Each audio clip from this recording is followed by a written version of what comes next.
Assalamualaikum warahmatullahi wabarakatuh.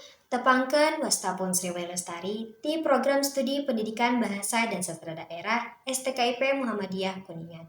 Di dia simkuring bakal ngadugikeun salah sahiji dongeng Sunda anu judulna Sakadang Kuya jeung Sakadang Monyet Ngala Cabe.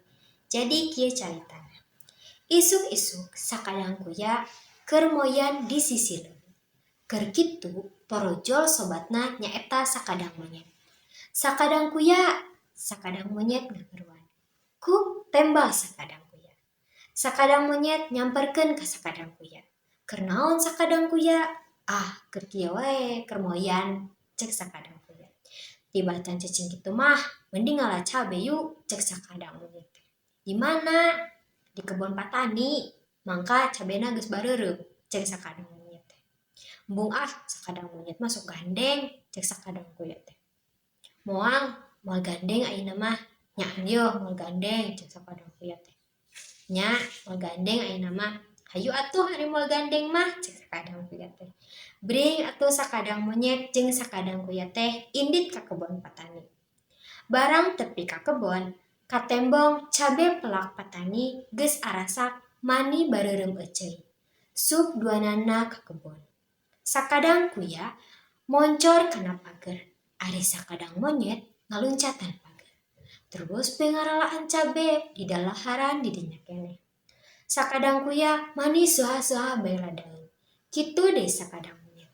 Keur kitu gorowok teh sakadang monyet ngagorowok. Seha-seha lata, maksudna mah seha-seha lada.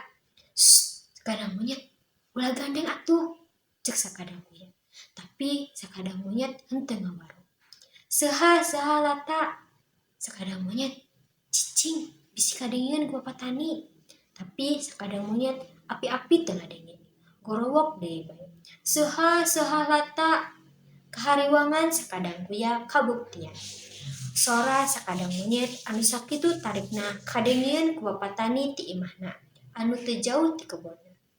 Bapatani gura giru lumpat ka kebon. Barang nepi ka kebon, katembong aya monyet jeung kuya keur ngawes-wes bari seuhah ngadaharan cabe. Beunang sia nu sok malingan cabe teh. Bapatani ngagorowok bari lumpat muru ka nu keur ngahakanan cabe.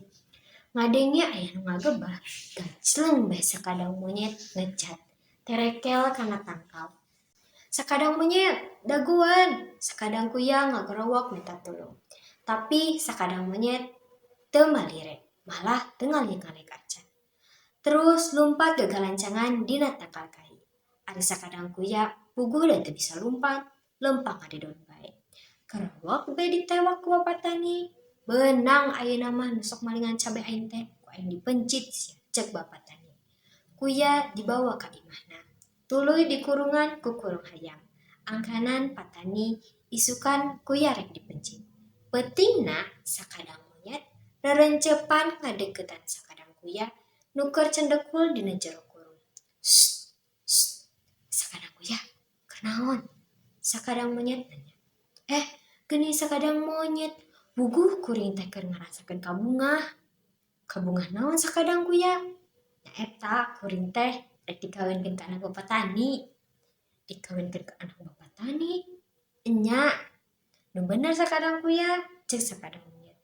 Bener atuh, biar aku atuh kuring ngabohong ka sobat, cek sakadang kuya. Ngadenge omongan sakadang kuya kitu, sakadang monyet ngahuleung sajongjongan. Kieu. Kumaha lamun urang tukar tempat, cek sakadang monyet. Tukar tempat kumaha, cek sakadang kuya teh. Nya tukar tempat, kajen kuring atuh nu cicing di jero kurung. Embung, cek sakadang kuya.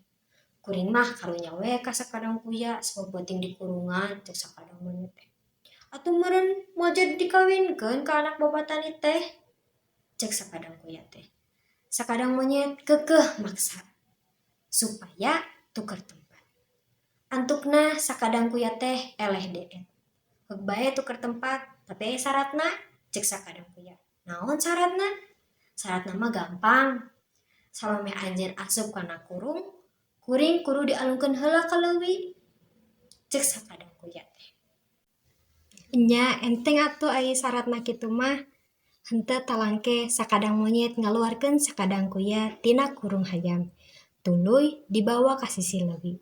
Lung bae sakadang kuyat teh dialungkeun ka leuwih. Sakadang monyet buru-buru balik deui ka imah bapa tani. Sup bae ngurungan maneh ku kurung hayam. Ngadedempes, ngadago-dago berang. Hayang geura buru-buru dikawinkeun ka anak bapa tani. Kocapkeun isukna. Manehna, kamana bedog teh? Urang asah cek bapa tani ka pamajikanna. Rek naon bapana isuk-isuk geus ngasah bedog? Itu urang mujit kuya di bibir. Pagunaman bapa tani jeung pamajikanna teh kadengeun ku sakadang monyet. Manehna ngagebeg.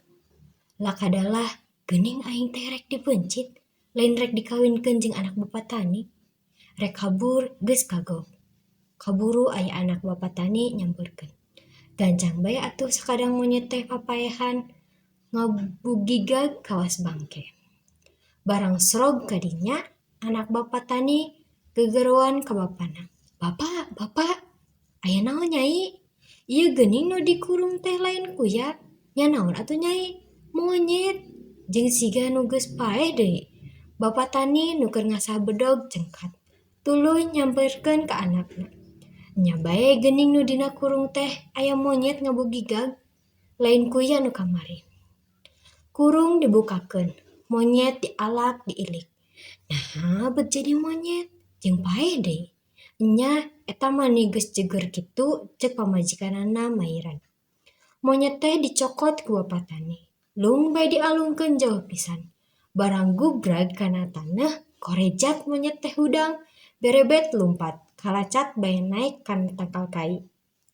Sakitu anu kapihatur, kirang langkung nanuhunkeun dihapunten. Billahi taufiq wal hidayah. Wassalamualaikum warahmatullahi wabarakatuh.